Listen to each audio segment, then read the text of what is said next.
Last year when I was up here, I thought, well, I'm going to get an apartment for a while. You know, I'll get a 6-month lease. I lasted 3 weeks and broke the lease. I'm just not an apartment dweller, you know. Now, I don't want to buy a home because I'm by myself, you know. You know, I don't want to buy another dog. I'm afraid he'll outlive me. What would happen to him, you know. So I just stay to myself. I just do, you know. No, I don't like being in the cities at all. I don't. And each year, I'm more profound about that too. I am, you know. So no, I think sometimes, you know, nowhere is always really safe because, you know, there's the people that the have and there's the have-nots, and they don't realize that the people saying who live in the Palisades have worked for what they have.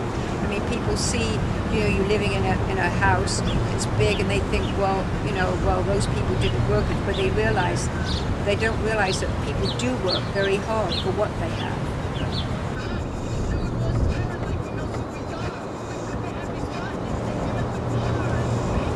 You know, living in this city it's never been right for me. And I discovered this place, like Charlie was saying, through the book club, and came up here last January and for the book club and discovered Arcosanti, and I just really felt the peaceful aura here.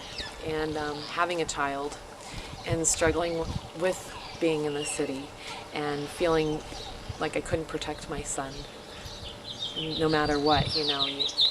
You always feel like something could happen. I just felt like he was so much safer up here, and just like the fact that there wasn't weapons allowed or violence allowed just made me feel really safe, and the fact that, you know, my son could just experience nature instead of just learning about it in school. He would actually be experiencing it. He'd be in it, you know, and I just wanted him to be here and appreciate that. Why, as your local communications company, we want to pass along some news of our own. Introducing Frontier Connections, telephone, high-speed internet, and 100% digitally delivered satellite. So in my young age, they used to send all these school kids outside the reservation, like a boarding school, like Shamawa, Oregon, Phoenix, Riverside. They used to send all these school kids out. They did have a small boarding school in Chinle, but it's always crowded. So one day they shipped me. My father okay with these BIA people, which they want me to go back to school. So my father okay each other with BIA people, so they shipped me back to Fort Wingate, New Mexico, which is around about like in India, I had a home. I had my apartment. From here, and 115 miles. Now I don't have a home. I'm in between So homes. through the winter, And I got that's because I ran out of money when I was in India. I can't take it. Having a good time, traveling around, experiencing September, things. I got there And in March when the weather yeah, I started feel warming. less We walk when off. I'm not grounded, The when I'm three not centered. boys, And it's hard about to be 7 years centered old. when you don't have a place to And come we around, walk home a place about that you can about a cut week everybody else came out. home. Here, 150 you know, miles? have your own, 115. whatever the aesthetics and the textures that make you feel comfortable. And I don't feel that I have that entirely now, but we make do with what we have.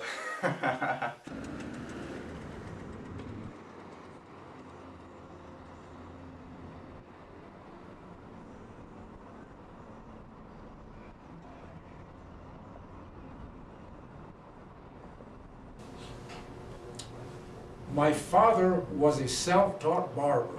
He bought this chair April the 10th, 1926 for $194. I can show you the invoice. I was going to be a finished carpenter. You know, nice finished stuff.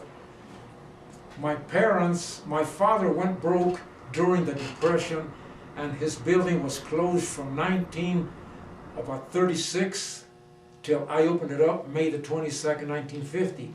I tell you this to explain to you why I'm still here or why I stayed. I was going to be a finished carpenter. My parents asked me, well, why don't you try barbering?